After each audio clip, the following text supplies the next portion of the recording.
자, 그 정부 보겠습니다. 4장 정부. 정부라는 목차 안에 대통령이 들어가 있어요. 그러니까 1장, 2장, 3장, 4장 큰 타이틀에 오히려 대통령이 등장하지 않고, 그래서 이제 정부라는 이제 목차 안에 제 1절 이렇게 대통령이 들어가 있습니다. 그러니까 헌법의 그 전체적인 목차하고 체계만 놓고 보면 대통령의 존재감이 좀 낮죠. 67조 1항 대통령의 다른 조문들은 이제 또 넘어가시고요. 역시 대통령은 국민의 보통평등 직접 비밀선거에서. 근데 기출문제 보면 여러분 이게 4대 선거에 관한 4대 원칙이에요. 보통선거, 평등선거, 직접선거, 비밀선거. 자, 자유선거에 대한 건 규정 없죠. 여기 집어넣어가지고 자유선거에 의해서 선출한다. 이렇게 명문화되어 있다. 자유선거는 명문 규정이 없어요. 자, 이건 명문 규정이 없어요. 아시겠죠? 근데 자유선거 원칙도 선거에 관한 기본 원칙이라는 게 통설 판례예요. 보통 선거는 그러니까 일정한 연령에 도달하면 남자건 여자건 대학을 나왔건 안 나왔건 세금을 많이 내건 적게 내건 상관없이 그게 보통 선거 원칙입니다. 일정한 연령에 도달하면 누구든지 선거권 인정해야 되는 거. 그리고 이제 선거 가치의 평등, 1인 1표제, 또 후보자 간의 기획인도 이런 게 이제 평등선거 원칙이고요.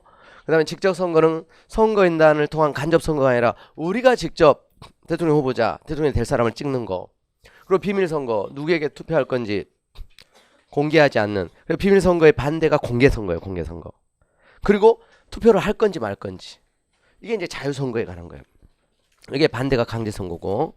자, 그래서 이 4대 선거 원칙이 이제 규정돼 있고, 자유선거는 규정은 없지만 당연한 내용이라는 거예요. 아시겠죠? 그래서 이런 부분들이 이제 약간의 이제 학설과 판례를 곁들여서 이제 우리가 공부를 하면 되는 것들이죠. 그 다음에 1항의 선거에서 최고 득표자가 2인 이상인 때 국회 제적 과반수 최고가 공개해서 다수표를 얻은 자를 당선자로 한다. 여러분 대통령 선거에서 최고 득표자가 2인 이상인 적이 있었어요? 없었어요? 없었어요. 이런 가능성이 확률적으로는 존재하기는 해요. 근데 로또 복권 당첨된 확률보다도 더 이게 낮은 확률이에요. 사실은 로또 복권 당첨자는 매주 나오잖아. 매주. 그거 좀 되게 신기하던데. 매주. 혹시 당첨돼 본 사람 있어요? 당첨됐으면 여기 없겠죠. 그러니까 당첨 안 된 게 좋은 거야. 당첨된 사람들의 얘기 들어보면 다 불행하더라고요. 그래서 이혼하고 또 탕진하고 도박으로 날리고. 여러분들이 공무원 시험에 합격하는 건 로또 복권에 당첨되는 것보다 훨씬 더 의미가 있고 가치가 있는 거예요. 사실. 로또 복권 당첨되면 한 10억 정도 되더라고요. 보니까 10억. 10억이 이제 물론 적은 돈은 아닌데 여러분 시험에 합격하면 그 가치로 환산할 수 있을까요? 환산할 수 없어요. 돈으로 근데 그 환산한 결과가 있었어. 뭐냐면 대기업하고 많이 비교하는 거야. 대기업하고. 그래서 공무원 그 연금 한 30년 공직 생활한다고 했었을 때 받는 급여, 그리고 이제 은퇴하고 한 80세까지 살았을 때 받는 연금 이런 거 종합적으로 계산하면 대기업 근무자보다 더 낫다는 거야. 이미 더 낫다는 거야. 연금까지 고려를 하면. 그것만 이제 가치를 환산해도 한 10억은 넘더라고 보니까. 그러니까 여러분 시험에 합격하는 건 로또 복권 당첨되는 것보다 훨씬 가치가 있어요. 근데 확률은 로또 복권 당첨될 확률은 거의 제로에 가까워. 여러분 시험에 합격할 확률은 100%. 나하고 함께 한다면.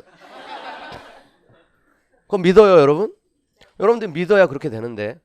믿으면 이거 교주 같은데. 사이비 교주가 되면 안 되고. 이건 객관적인 사실이야. 그래서 아까 이제 인증사진도 보여줬지만 진짜 저는 그런 이제 분들을 보면서 1년 동안 이제 노력했던 그런 이제 수고 이런 것들이 쫙 이렇게 진짜 한 방에 날아가요. 그래서 여러분들이 충분히 가능하다. 1년 안 돼가지고 이제 합격하는 거. 아까 그 인증사진 보여줬던 그 친구 주인공이 8개월 만에 합격한 친구예요. 9급도 합격했고요. 최종. 당연히 이제 7급으로 당연히 임용이 됐고.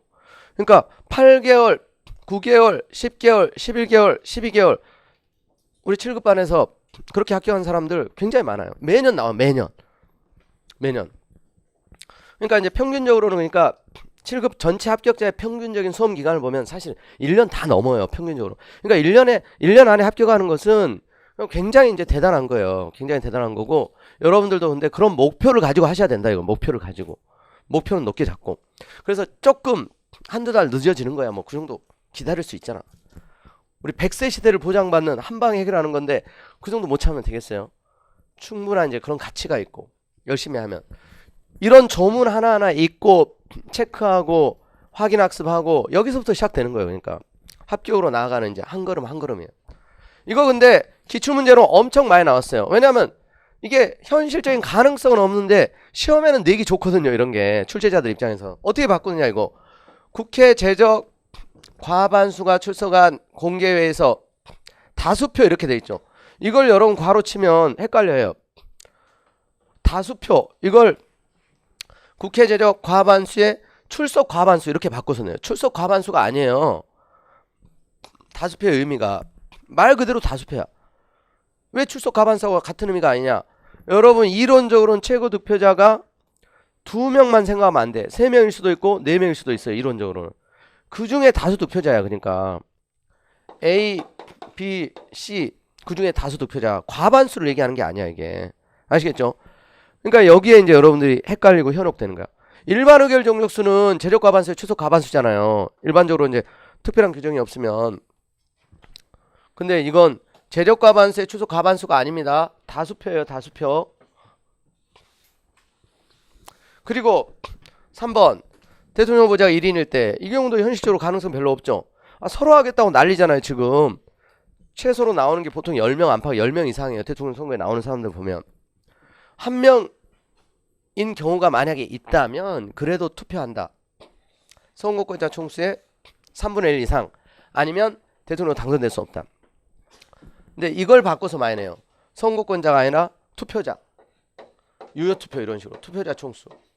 이 의미가 달라요. 그리고 3분의 1인데 이걸 4분의 1로 이렇게. 아까 임시국회는 4분의 1이었죠. 여기는 3분의 1. 그러니까 이런 부분들이 한 번만 봐가지고는 여러분 시험장까지 기억을 하고 갈 수가 없어요. 우리의 이제 머리에 한계가 있기 때문에. 그래서 2번, 3번, 4번 헷갈리면 계속 보고 암기해야 된다 이거죠. 그 다음에 이제 대통령 선거될 수 있는 자는 국회의원 피선권 있고 선거연재. 자 40세 여기에 돼 있죠. 40세. 대통령 출마하려면 40세 이상. 일반 국회의원 선거, 단체장 선거, 지방원은 25세 이상이면 됩니다. 이건 헌법이 규정하고 있기 때문에 이 기준을 35세로 이렇게 낮추려고 하는 거 헌법 개정이 필요한 거예요. 이런 거 헌법 개정. 헌법에 이렇게 정했기 때문에. 자 그리고 대통령 선거에 관한 거죠. 68조 1항. 대통령 임기가 만료되는 때는 임기 만료 70일 내지 40일 전에 후임자를 선거한다. 70일에서 40일이요. 이게 공직선거부에 보면 임기 만료일 전 70일 이후 첫 번째 수요일 이렇게 되어 있죠. 그리고 고리된 때. 고리라는 게 사퇴, 사망, 탄핵 결정도 고리야. 탄핵 결정. 작년에 여러분 3월 10일에 박근혜 대통령이 탄핵 결정이 됐죠. 그게 고리입니다. 그때부터 언제까지? 60일이죠. 여기는 60일. 대통령 당선자가 사망하거나 뭐 판결이 타서 자격 상실한 때 맞춰요. 여기는 70일이 아니에요. 60일 이내에 후임자를 선거한다. 그래서 작년 3월 10일에 고리가 됐고 그래서 60일 안에 선거를 해야 됐기 때문에 5월 9일에 보궐선거를 했던 겁니다. 여기도 근데 70일로 바꿔서 내요. 70일. 여기 70일이니까 여기 이제 70일로 오해하면 안 돼요. 자, 이런 부분들이 기본적이지만 출제 빈도가 높은 조문들이에요. 자, 그 다음에 대통령 임기죠. 5년 중임할 수 없다.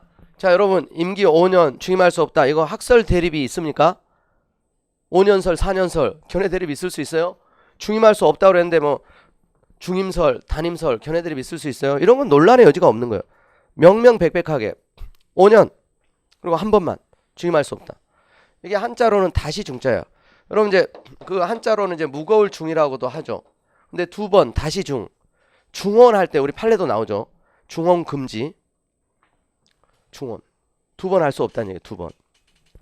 연임이라는 건 연속해서 하는 걸 말하고. 헌법에 또 중임할 수 없는 사람이 있죠. 대법원장. 대법원장 임기 6년 중임할 수 없다. 대통령도 그렇고. 그리고 72조 필요하다고 인정할 때 대통령은 외교, 국방, 통일, 기타 국가안에 관한 중요 정책을 국민투에 붙일 수 있다 그랬죠. 붙일 수 있다. 임의적이야. 붙여야 한다가 아니라. 그래서 이런 걸 임의적. 붙일 수도 있고 안 붙일 수도 있고. 이와 관련된 판례가 요번에 또 기초문제로 나왔죠. 너무나 유명한 판례들 있잖아. 노무현 대통령 탄핵 사건에서 이게 쟁점이 됐었어요. 자, 여기 외교, 국방, 통일, 기타 국가안에 관한 중요 정책. 기타 중요 정책이잖아. 기타. 외교, 국방, 통일. 이거 이제 예시적인 거고요. 기타 국가안에 관한 중요 정책. 여기에 신임 투표가 포함될 수 있을까? 이게 안 된다면 중요 정책에 대한 찬반을 신임과 연계하는 게 가능할까? 이게 쟁점이 됐죠. 이것도 안 되고 이것도 안 된다. 이게 판례의 결론이에요. 신임 투표 제한 발언이 탄핵이 됐단 말이에요. 신임을 묻는 거 안 된다. 정책에 대한 찬반을 신임과 연계하는 것도 안 된다.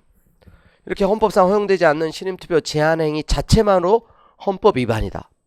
이게 유명한 사건이에요. 그러나 제한만 했지 강행하려는 적극적 시도는 하지 않았기 때문에 파면할 정도의 중대한 법 위반은 아니라고 봤어요. 그래서 노무현 대통령 탄핵 사건은 여러분이 이미 결론을 다 알고 있단 말이에요. 기각 결정으로 끝났어요. 탄핵 결정을 했으면 우리가 당연히 그것도 알고 있었겠죠. 그래서 위법성을 인정했어요. 위법성. 위헌이다. 허용되지 않는 신임투표 제한 자체만으로. 그러나 파면할 정도의 중대한 법 위반은 아니다. 근데 너무너무 많이 출제되던 거예요. 이게 처음 나온 게 아니에요. 나왔던 게 또 나왔단 말이에요. 나왔던 게 또 나온다. 그래서 여러분 이제 헌법은 법 과목은 고득점 전략 과목이 될 수밖에 없는 이유가 결국 여러분들의 공부량이 이렇게 채워지면 절대 이제 일정한 점수 밑으로 떨어질 수가 없다. 풀이요, 풀. 전형적인 조문, 전형적인 판례, 자주 기출되는 이 내용에서 계속 나오고 또 나오고 나오고 또 나오고. 물론 안 나왔던 게 나오기도 하죠. 그게 이제 여러분 새로운 판례입니다. 새로운 판례. 한 번도 출제된 적이 없었던. 자, 양심적 병역 거부 6월 28일에 병역의 종류로 대체복무제 인정하지 않는 거 불합치 결정했어요. 그런 판례는 한 번도 나온 적이 없어요. 왜? 이제 6월 달에 처음으로 나왔으니까. 그런데 국가직 시험에 나올 줄 알았는데 안 나왔죠. 그럼 언제 나올까요? 10월 달? 내년 시험에 나오겠죠. 그거 안 나오고 100이겠어요? 한 번은 나오지.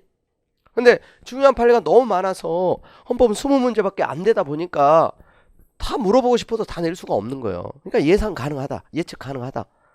나왔던 거 정리하고 있고 나올 거 정리하고 있으면 빠져나갈 게 없잖아요.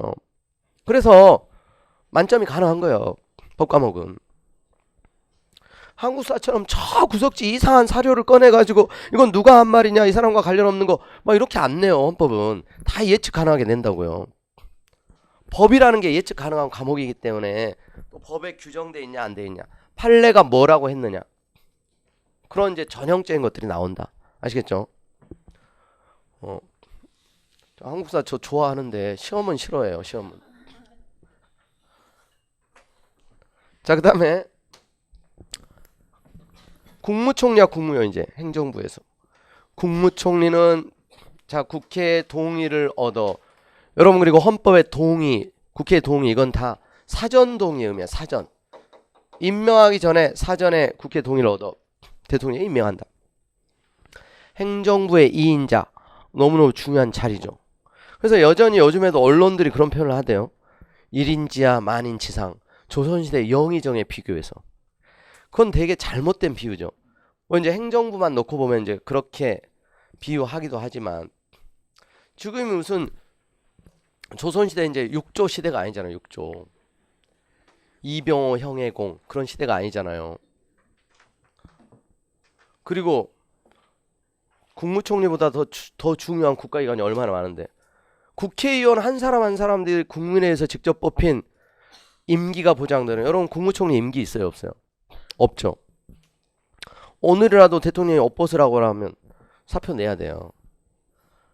그 대신 행정부의 2인자로서 중요한 역할을 하니까 국민의 대표기관인 그래서 국회의 동의를 얻도록 그러니까 야당이 반대하면 그런 사례를 우리가 이미 봤어요. 야당이 반대해가지고 결국 사퇴하고 인사청문 과정에서 사퇴하고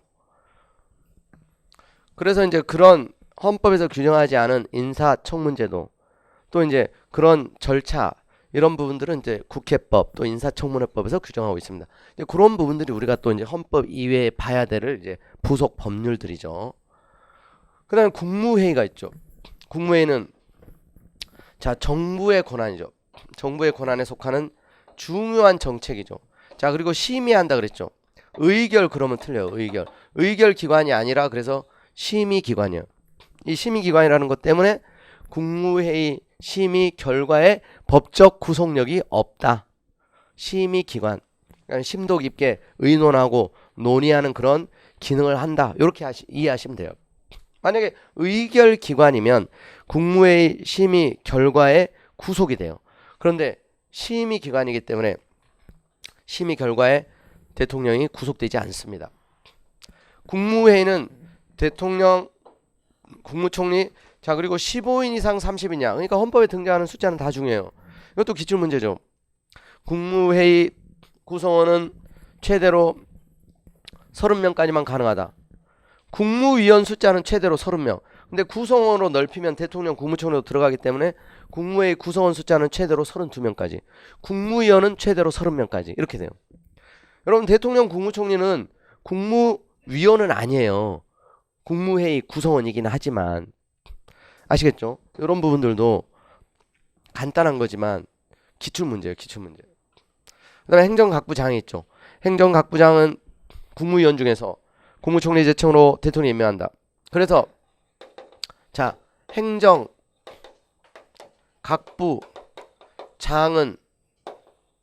모두 그래서 국무위원이다. 이게 맞는 얘기예요. 왜냐하면 국무위원 중에서 임명한다 그랬잖아요. 국무위원 중에서. 그러니까 먼저가 국무위원이죠. 먼저가 국무위원. 국무위원 중에서 임명하니까 행정각부장이 됐다는 얘기는 기본적으로 국무위원이라는 얘기죠. 근데 반대로 국무위원이 모두 행정각부장이다. 이건 틀린 얘기예요. 아시겠죠? 국무위원이지만 행정각부장이 아닌 그런 국무위원이 있을 수 있다. 이게 서로 이제 구별되는 개념이에요. 아시겠죠? 이런 부분들도 우리가 또 이제 자세히 보게 될 거고. 자, 그다음 감사원이 나오죠. 감사원. 국가의 세입 세출 돈 나가고 들어오는 거 국가 법률지원 단체 회계검사 행정기관 및 공무원의 직무에 관한 감찰 하기 위해서 대통령 소속하에 감사원을 둔다. 그래서 감사원의 3대 업무예요. 세입 세출 결산, 회계검사, 공무원 직무감찰. 자, 회계검사. 그래서 여러분 이제 감사직 우리 준비하는 친구들이 있거든요. 합격하면 감사원 소속 직원이 됩니다. 감사원에서 하는 핵심 업무가 이 세입 세출 숫자 회계검사 하는 거니까 회계학 하는 거예요. 회계학을 필수 과목으로. 경영학도 하는 거고 감사직은 경영학도 해요. 업무가 그런 쪽이기 때문에 선거직은 공직선거법이 필수 과목이고 그러면 세무직은 세법도 하잖아. 회계하고. 왜냐면 하는 업무하고 이제 그러니까 7급은 철저히 직렬에 따라서 전공 과목. 외형직이니까 제2외고도 하고 국제법도 하고 국제정치도 하는 거죠. 감사원은 근데 누구 소속이에요? 대통령 소속이죠? 국회 소속으로 옮기려면 어때요? 헌법 개정을 해야죠? 이건 조직상 대통령 소속일 뿐 직무에 대해서는 독립기관이라고 봐요. 대통령이라도 지휘 감독할 수 없다. 그것도 기출문제.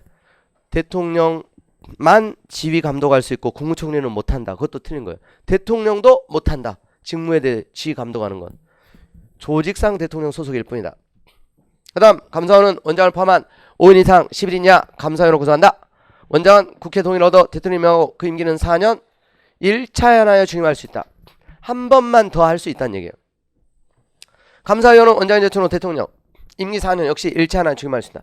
원장하고 위원의 차이는 뭐예요? 원장은 국회 동의, 위원은 국회 동의 대상 아니고. 나중에 이제 또 우리 국회법 보겠지만 원장은 인사청문 대상자이기도 해요. 감사위원은 인사청문 대상자는 아니고. 이제 그런 부분들이 이제 조금 더 추가적으로 우리가 국회법, 인사청문회법 이제 보면 되는 거예요. 자, 넘어갑니다. 법원 제5장 법원. 사법권은 쉽게 얘기하면 재판권이에요. 재판하는 거. 법관으로 구성된 법원에 속한다. 법원은 최고법원인 대법원과 각급 법원으로 조직된다. 각급 법원 어떻게 하는 거 아냐? 구체적으로 이제 법률로 정하기 나름이에요. 그래서 법원 조직법이 있죠. 대법원, 고등법원, 지방법원, 특허법원, 행정법원, 가정법원 이런 각급 법원은 법률로 정하기 나름이에요. 법률로 정하는 거예요. 백사조 1항 대법원장 국회 동의를 얻어 대통령이 임명하죠. 국회 동의 역시 사전 동의. 대법관도 대법원장의 제청으로 국회 동의. 대통령 임명. 대법원장과 대법관이 아닌 법관 일반 법관 생각하시면 돼요. 일반 평판사. 대법관의 동의예요. 이거는 대법관의 국회 동의가 아니고 대법관의 동의를 얻어 누가? 대통령이 아니라 대법원장. 유신헌법 때는 대통령이 임명했었어요. 일반 법관도. 105조 대법원장의 임기는 6년. 중임할 수 없다. 중임할 수 없다. 아까 대통령 임기 5년 중임할 수 없다. 대법원장도 중임할 수 없다. 대법관의 임기 6년. 대법관은 법률이 정하는 바에서 연임할 수 있다. 계속 할 수 있어요. 대법원장과 대법관이 아닌 법관, 일반 법관의 임기는 10년. 법률 정한 바에서 연임할 수 있다. 자, 법관의 임기를 변경하는 거 이것도 헌법 개정해야 돼요. 왜냐면 헌법에서 10년으로 정해져 있기 때문에. 근데 정년은 법률 정한다 그랬죠. 정년은 법률 정한다. 역시 기출문제. 정년은 지금 대법원장, 대법관, 일반 법관 정년 아는 사람.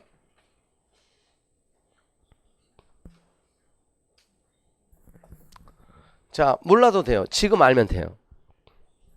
대법원장은 70세, 대법관도 70세, 일반 법관이 65세요. 예전에는 대법원장 70, 대법관 65, 일반 법관 63세였어요. 근데 법률로 정하라. 법률로 정하기 나름이기 때문에 법 개정에서 얼마든지 이건 늘리고 줄일 수 있다. 입법 정책의 문제다. 지금 정년은 흐름은 연장되는 게 흐름이야. 여러분 공무원 정년이 지금 60세입니다. 원래 5급 이상은 60세, 6급 이하는 57세 달랐었어요. 그런데 지금 조심스럽게 65세. 일본은 이미 연장됐어요. 일본은 공무원 정년이 65세예요. 일본은. 근데 우리도 결국 흐름은 그렇게 갈 거다. 여러분 합격하고 나면 정년이 65세로 또 생활하다 보니까 70세로 또 뭐야 이거 죽을 때까지 공무원을 하라는 건가? 평균 수명이 자꾸 길어지다 보니까 물론 이제 호봉수는 이제 일정한 60세까지 올라가고 이제 꺾이겠죠. 이제 일본도 이제 그런 식으로 하겠다고 했어요. 일은 하되 월급은 적게. 월급을 적게 주더라도 일하는 게 어딘데. 자, 어찌됐건 그런 게 입법 정책의 문제예요. 입법 정책. 공무원의 정년은 공무원법에서 정하고 있어요. 헌법에 이제 따로 이제 언급하고 있지는 않고요. 자, 헌법재판소. 자, 헌법재판소 너무너무 중요하죠. 근데 헌법 조문은 간단간단히 돼 있어. 헌법재판소에 대해서. 헌법재판소는 다음의 사안을 관장한다. 1. 법원의 제청에 의한 법률의 위헌 여부 심판. 이게 위헌 법률 심판에 대한 거죠. 2. 탄핵 심판. 3. 정당의 사안 심판. 4. 국가기관 상호간. 그러니까 권한쟁의 심판의 유형이 세 가지예요. 국가기관끼리, 국가기관대 지방자탄체 간, 지방자탄체 상호간. 세 가지 유형이에요. 자, 제2공화국 2공화국 3차 개정 때 우리 헌정사에서 헌법재판소 제도를 채택한 적이 있었습니다. 그 당시에 권한쟁의가 있었는데 그때는 국가기관 상호간의 권한쟁의만 인정했어요. 그게 이제 좀 상당히 섬세한 문제인데 고시 같은 데 출제된 적이 있어요. 국가기관과 지방자탄체, 지방자탄체 상호간 이렇게 범위를 넓힌 게 현행헌법이에요. 넓힌 게. 서울시와 경기도, 서울시와 강남구 이렇게 지자체끼리 분쟁도 발생해요. 강남구하고 서초구 이런 식으로. 국가대, 정부와 서울시 이렇게. 국가기관 대 지자체가 분쟁을 하기도 하고. 국가기관 상호간. 국회의원과 대통령, 국회와 정부 간에 국가기관끼리도 분쟁이 발생할 수 있어요. 자, 그리고 법률이 정하는 헌법소원에 관한 심판 그랬죠. 이게 그래서 여러분 헌재법에 보면 두 가지로 나누어집니다. 헌재법 제 68조 제 1항의 헌법소원 68조 제 1항. 자, 이건 이제 이따가 다시 보겠습니다. 68조 1항. 이게 이제 본래적 의미의 헌법소원이에요. 68조 1항의 헌법소원. 그 다음에 헌재법 제68조 2항 제2항의 헌법소원. 그래서 헌법소원 심판이 두 가지가 있어요. 두 가지. 그래서 여러분 이제 그 헌법재판소 판례 보면 사건 부호를 여기 그대로 붙여. 가, 탄핵 사건이 나, 정당선 심판이 다, 권한쟁의 심판이 라, 68조 1항이 마, 68조 2항이 바 이렇게. 가나다라 마바 이거 알죠? 가나다라 마바 사아차차카차파. 여기까지만 하겠습니다. 대정태세 문단세 그 노래 알아요, 여러분? 송창식. 유명한 노래인데.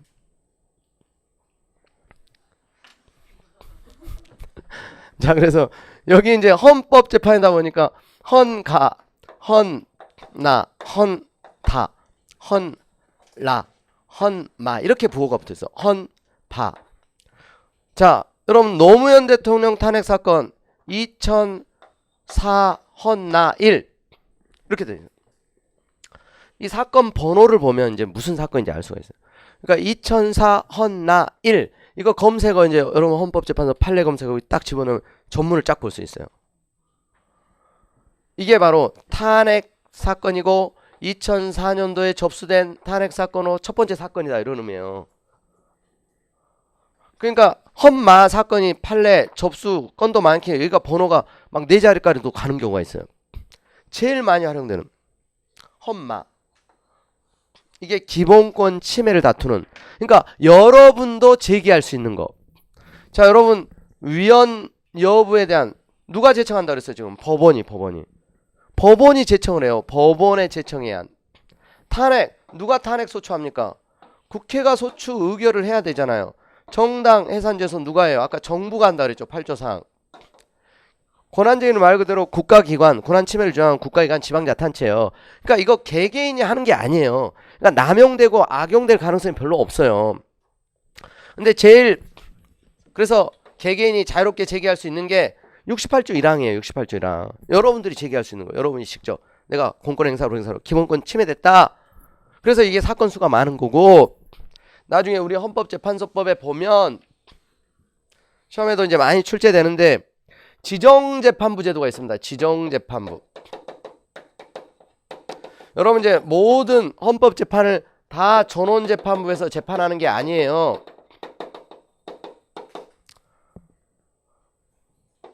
헌법재판관 9명이서 진행하는 전원재판부에서 다 재판하는 게 아니라 여기서 꼭 걸러내는 게 이거예요. 이쪽 있죠. 이게 개개인이 제기하는 거기 때문에 남용의 우려가 있기 때문에 지정재판부에 사전심사를 합니다. 여기를 통과해야 이제 전원재판부에서 심판을 받을 수 있어요. 여기서 그러니까 3인의 일치되는 지정재판부가 3개예요. 3개. 헌법재판관 9명이죠. 3명, 3명, 3명. 3개의 지정재판부가 있어요. 헌법재판. 그래서 헌법소원 사건이 특히 많이 제기되기 때문에 여기서 한번 걸러내는 겁니다. 사전심사를 한다는 것은 적법요건 심사를 한다. 적법요건. 본안 판단을 받기에 적합한 자격을 요건을 충족했는지 적법요건 심사. 제소기간 지켰는지 또 기본권 침해를 다투는지 자기와 관련성이 있는지 또 재판을 청구하는 건 아닌지 재판 원칙으로 헌법소원 대상이 아니기 때문에 다른 구제 절차 있는데 안 거쳤는지 이런 것들을 따져서 적법요건을 충족하지 못했으면 그냥 각하예요. 각하. 전원재판으로 넘기지도 않아요. 그런데 그거는 3인의 일치된 의견으로만 각하 결정을 하게 돼 있어요. 한 명이라도 전원재판부로 넘기자 그럼 전원재판부에서 이제 심사를 하는 겁니다. 자, 여기는 헌법소원심판의 사전심사만 해요. 헌법소원심판. 이것도 기출문제로 굉장히 많이 나온 거예요. 헌법소원심판 68조 1항 2항 아시겠죠? 이게 이제 지정재판부 제도입니다. 자, 그래서 여러분 이제 재판의 종류는 민사재판도 있죠. 여러분. 민사재판, 형사재판, 행정재판. 근데 헌법재판은 이렇게 헌법재판소가 관장하는데 헌법재판의 종류가 이거 5가지다. 5가지. 위헌범심판, 탄핵심판, 정당심판, 권한쟁의심판, 헌법소원심판. 근데 헌법소원심판이 2가지로 법률에 구체화되어 있다 이겁니다. 자, 그래서 이걸 나중에 이제 우리 헌법재판 할 때 굉장히 자세히 하게 되는데요. 굉장히 이쪽이 중요합니다. 68조 1항하고 2항은 어떤 차이가 있는지, 위헌법률 심판과 탄핵 심판과 정당해산 심판의 대표적인 판례들, 권한쟁의 심판의 대표적인 판례들. 그래서 이제 이쪽 부분들이 이제 헌법에 이제 고수가 되는 마지막 이제 난 코스예요. 그런데 크게 어렵진 않아요. 핵심적인 데는 요건, 핵심적인 데는 판례. 여러분 탄핵 사건 유명한 거 딱 2개 있잖아요. 여러분 이미 잘 알고 있잖아요. 내용은 아직 잘 모르겠지만 노무현 박근혜 대통령 정당해산 심판 하나 있죠. 통합진보당 해산 결정한 사건. 그러니까 딱 눈에 띄잖아. 그리고 이제 그게 다예요. 저쪽은 거기에서 쟁점이 됐던 거 중요한 거 이제 파악하면 됩니다. 그 다음에 권한쟁의 심판도 유명한 사건들이 몇 개 안 된단 말이에요. 그런 거 딱 정리하면 돼요. 그러니까 사건이 많은 게 이제 헌법소원이에요. 그리고 위헌법원 심판 쪽이 좀 되기는 하는데 거기도 이제 핵심적인 쟁점들, 주요 이제 결론들 알아두시면 되겠어요. 자, 그리고 헌재는 법관의 자격을 가진 그랬죠. 10차 개헌에서 이걸 뺐어요. 법관의 자격을 이렇게 헌법에 못 박다 보니까 법관이 아닌 사람은 헌법재판관이 될 수가 없는 거야. 헌법재판이라고 하는 것은 국민생활에 많은 영향을 끼치기 때문에 꼭 법률가들로만 구성될 필요가 없는데 정치적 판단도 해야 되기 때문에, 그런데 헌법에 법관의 자격을 명시했기 때문에, 그래서 이걸 삭제를 하게 되면 법관의 자격이 없는 사람도 이제 재판관이 될 수 있는 길이 열리는데, 헌법 개정을 하기 전에는 이 법관의 자격이 있는 사람만 될 수가 있어요. 헌법에 명시되어 있다. 이게 기출문제로 나왔어요. 아직은 이거 삭제된 게 아니에요. 있어요 지금. 그리고 대통령이 9명을 다 임명하는데 그 중에 3명은 국회에서 선출하고 3명은 대법원장이 지명. 그러니까 순수하게 3명을 대통령이 선택한다고 보시면 돼요. 장은, 헌재소장은 국회 동의죠. 재판관 중에서 대통령이 임명한다. 그래서 이번에 여러분 이제 뉴스 봤죠? 헌재소장 임기가 이제 곧 끝납니다. 그래서 헌재소장 후보자를 기존 재판관 중에서 대통령이 지명을 했어요. 아직 이제 인사청문, 국회 동의를 거쳐야 되기 때문에 이제 절차는 남겨 있지만, 자, 여기서 아까 대법관하고 다른 거. 대법관은 전원 국회 동의 대상이에요. 근데 헌법재판관은 3명 국회에서 3명 대법원장이 지명하고 총 9명을 대통령이 임명하는데 국회 동의라는 말은 없잖아요. 헌재소장만 국회 동의 대상이에요. 요런 게 좀 차이가 있어요. 알아두셔야 돼요. 이런 부분들이 그러니까 확실하게 정리를 하고 기억을 해야지 막 섞어놓으면 헷갈릴 수 있단 말이에요. 근데 뭐 어렵지 않잖아. 이 정도 충분히 정리하고 이해할 수 있죠. 자, 그 다음 113조. 여러분 많이 봤던 조문이에요. 이것도 뭐죠? 정적수죠. 정적수. 자, 헌재에서 법률의 위헌 결정, 탄핵 결정, 정당 해산 결정, 헌법 소원에 관한 인용 결정할 때, 자, 이 특별히 4가지를 언급했죠. 여기서 좀 전에 5가지 재판 유형에서 뭐가 하나 빠졌네요. 뭐가 빠졌어요? 권한쟁의 심판에서 인용 결정, 이게 빠졌죠. 그게 그러니까 맨날 기출문제야. 자, 권한쟁의 심판에서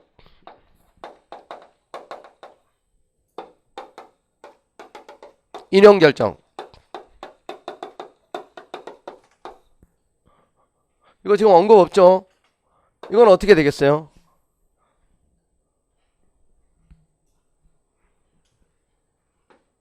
과반수면 돼요. 과반수. 7인 이상이면 종국재판을 할 수 있게 돼 있습니다. 헌재법에 보면. 근데 이건 특별히 헌법에 기재한 법률의 위헌 결정을 하는 거, 탄핵 결정을 하는 거, 정당 해산 결정을 하는 거, 헌법소원에서 인용 결정이라는 게 기본권 침해를 인정하는 그 결정을 말해요. 그건 6인 이상 찬성이 있어야 된다. 7명이 재판을 하건 8명이 재판하건 9명이 재판하건. 여러분 이제 그건 헌재법에서 규정하고 있는데 헌법재판이라는 게 꼭 항상 9명이 재판해야 되는 건 아니에요. 여러분 그래서 박근혜 대통령 탄핵 사건 때는 8명이 재판했어요. 8명. 그러니까 대통령 측에서는 9명이 재판해야 되는데 8명이 하는 거 위헌이다. 9명 채워가지고 다시 해라. 이렇게 주장했어요. 근데 헌재가 8명이 하는 거 가능하다. 7명 이상이면 종국재판 하게 돼 있다. 그리고 8명이서 6인 이상 찬성이 쉬워요. 9명이서 6인 이상 찬성이 쉬워요. 9명이서가 더 쉽죠. 그러니까 8명이 종국재판하는 건 피청구인 측, 대통령 측에게 유리했으면 유리했지 불리하지 않다는 거예요. 8명이서 6인 이상 찬성 얻는 게 어렵단 말이야. 9명이서 6인 이상 찬성 얻는 것보다. 그러니까 8명이서도 종국 결정할 수 있어요. 7명이서도 할 수 있어요. 그런데 어찌됐건 이런 중요한 결정은 반드시 6인 이상 찬성이 있어야 된다는 걸 아시겠죠? 근데 권한쟁에서 인용 결정은 과반수면 돼요. 과반수면 돼요. 그러니까 맨날 시험에 많이 나오지. 과반수. 자, 그런데 이제 공부를 좀 했던 친구들, 지금 이제 완전 초보자가 아닌 경우는 이제 뭘 알고 있냐면, 뭐 하나 또 있는데 6명에서 찬성을 요하는 거 헌재법에 판례 변경할 때 헌재가 종전 판례를 변경할 때 그것도 6인 이상 찬성이 있어야 돼요. 그건 그런데 헌법이 아니라 헌재법에 추가되어 있는 내용이에요. 아시겠죠? 헌법에서는 4가지, 헌재법에 1가지 더, 종전에 헌법재판소 견해 판례 변경하는 것도 6인 이상 찬성이 있어야 된다. 아시겠죠? 그 다음에 선거관리, 선거 국민투표 공정한 관리 정당에 관한 사무를 처리하기 위해서 선거관리위원회를 둔다. 중앙선거관리위원회는 대통령이 임명하는 3명, 국회에서 선출하는 3명, 대법원장이 지명하는 3명. 위원장은 위원 중에서 대통령이 임명한다. 맨날 그렇게 내죠. 호선한다. 호선이 뭐예요? 호선. 자체적으로 선출한다는 거예요. 자율적으로. 대통령이 임명하는 게 아니에요. 자, 그리고 위원회 임기는 6년으로 한다. 좀 전에 또 헌법재판관들하고 다른 점이 뭐냐면 좀 전에 헌법재판관에 대한 조문은 대통령이 9명을 다 임명해요. 근데 그 중에서 3명은 국회에서 선출, 3명은 대법원장이 지명. 근데 여기는 9명을 다 대통령이 임명하는 거 아니에요. 잘 보면 대통령이 3명 임명하고 그냥 끝이에요. 끝. 국회에서 3명 선출하고 끝. 대법원장이 3명 지명하고 끝이에요. 아시겠죠? 약간의 그래서 차이가 있어요. 그러니까 여러분들이 법조문들을 자꾸 들여다보고 또 기출문제를 보고 하다 보면 이 조문의 그 섬세한 그런 부분들까지 이제 자꾸 여러분들이 알게 돼요. 이런 약간의 차이가 있어요. 자, 우리 헌법이 이렇게 보다, 야, 헌법 내용도 상당히 많은데 생각보다 우리 축소 복사해가지고 나눠준 거 한 장에 다 들어갔었는데, 이거 줄여가지고 다 보는 것도 아닌데 만만치 않은데 이런 생각이 들죠. 제가 이제 오랫동안 이제 그 서울시 교육청 공무원들 대상으로 헌법 강의 이제 계속 그 하고 있는데 주로 이제 헌법 조문에 대한 특강을 많이 해요. 근데 이제 조문만 가지고 하나도 빠짐없이 이렇게 하다 보니까 이것도 한 2주에 한 14시간 정도 걸리더라고요. 강의 시간으로 하니까. 왜냐면 이제 관련 판례도 조금씩 이렇게 터치하고 하다 보면, 그러니까 조문도 사실 굉장히 많은 내용들을 함축하고 있기 때문에 관련된 내용까지 하게 되면 그것도 이제 짧게 한 거예요. 짧게. 그래서 이제 여러분들이 조문을 그래서 자꾸 읽다 보면 행간의 의미, 관련 판례, 부속 법률도 이렇게 다 생각이 나게 됩니다. 그래서 이제 조문을 많이 읽으시기 바라고요. 자, 그 다음에 지방자치에 관한 조문이 딱 2개 있어요. 여러분 지방자치법, 지방자치도는 헌법, 행정법에서 행정학에서 매우 중요한 파트죠. 근데 헌법 조문은 간단해요. 사실 2개만 있어요.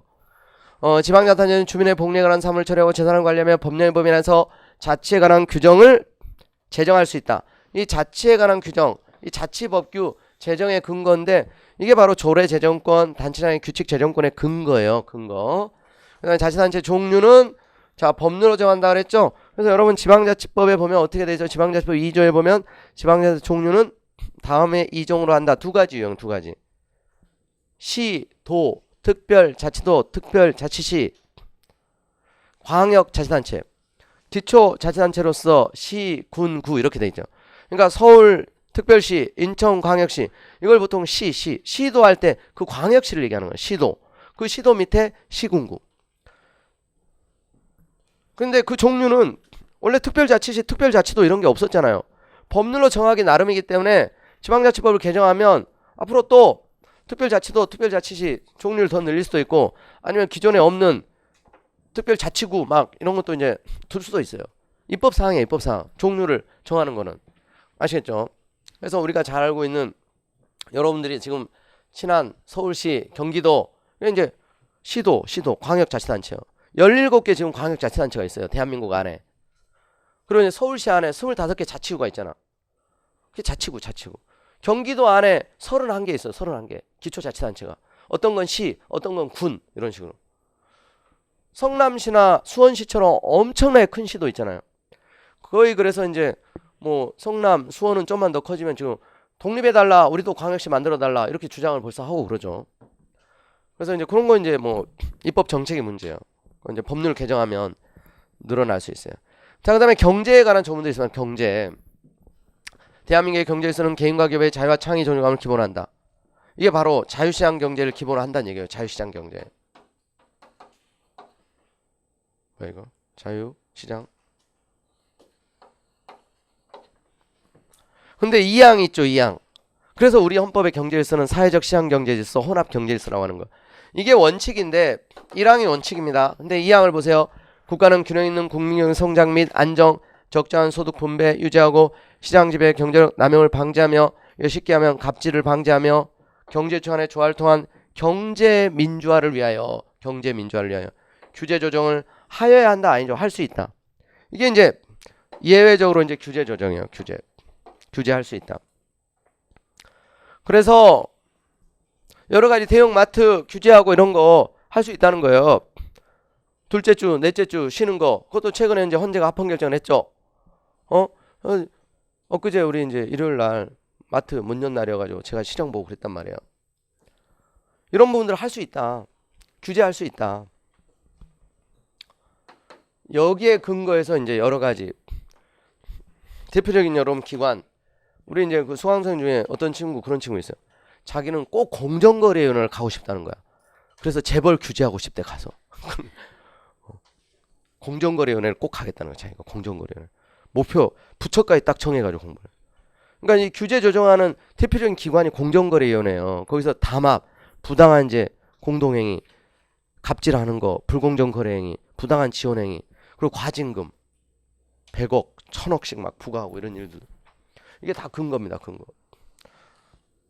119조 2항을 재벌들은 싫어한다고 하죠.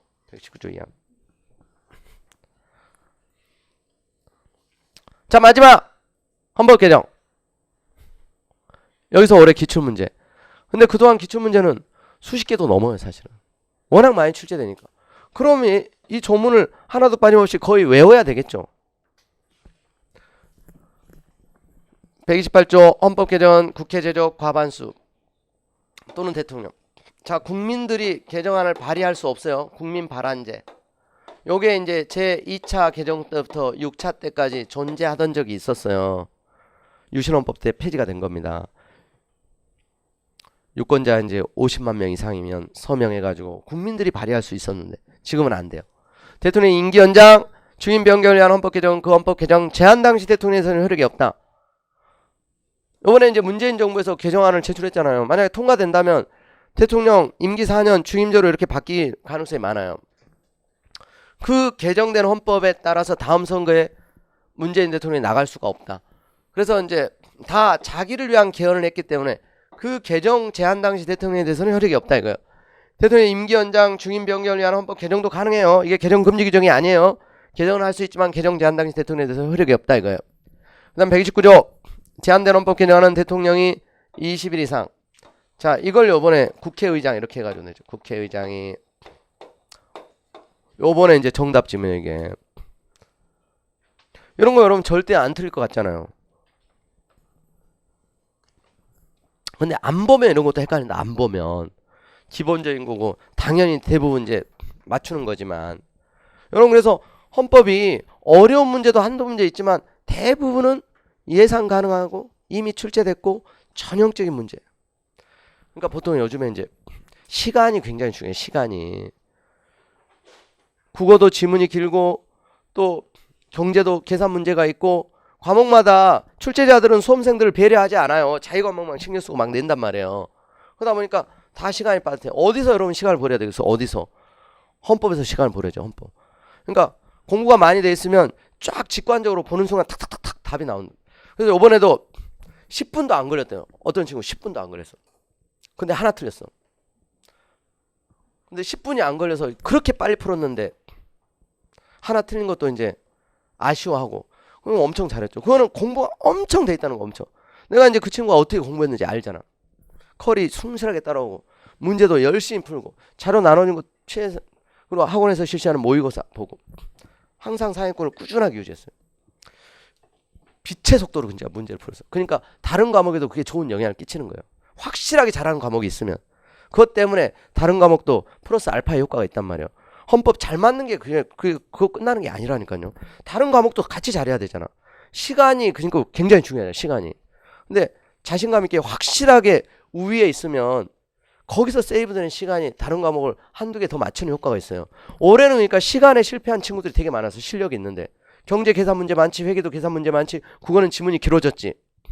그러다 보니까 이제 시간이 있으면 맞출 수 있는 문제를 못 푸는 거야. 이 문제도 예를 들면 시간이 없으면 못 풀 수도 있어요. 나중에 와서 보면 너무나 당연한 문제인데 시간이 없으면, 시간이 있으면 맞출 수 있었던 문제도. 그러니까 그런 모든 것들을 미리미리 완벽하게, 그래서 완벽하게 트레이닝을 하고 연습을 하고 시험장에 들어가야 된다. 20일을 30일로 이제 바꿔서 출제한 적도 많이 있고. 그리고 국회는 헌법 개정이 공고된 날로부터요. 숫자를 바꾸면 이제 잘 안 틀리니까 이 부분을 바꿔서 냈어요. 공고 기간 경과 후, 공고 기간 만료된 후에, 이런 식으로. 공고된 날로부터 60일. 이걸 이제 90일로 이렇게 바꾸는 건 이제 잘 안 속잖아요. 그러니까 이건 내버려두고 이런 부분을 바꾸는 거야. 이건 내버려두고 이 부분을 살짝 바꾸고. 국회 의결은 제적 3분의 2. 찬성 어대한다. 그 다음에 헌법 개정은 국회가 의결한 후 30일이네. 국민투표 붙여. 자, 국회의원 선거권자, 이것도 딱 중간 생략해버리고 그냥 과반수 찬성을 얻어야 한다. 이렇게. 국회의원 선거권자 과반수 투표에 투표자 과반수 찬성. 그리고 헌법 개정안이 제2항의 찬성을 얻은 때 그때 확정이에요. 그때. 대통령은 즉시예요. 15일 안에 공포해야 된다. 이런 식으로. 즉시. 대통령이 공포하면 이때 확정되는 게 아니라 국민투표에 의한 찬성을 얻은 때 확정된다. 그래서 국민이 헌법 개정권자다. 아시겠죠? 자, 이런 부분들이 늘 자주 나오는 거예요. 수고하셨습니다. 우리 잠깐 쉬었다가 헌법 재판에 대한 거를 또 보겠습니다.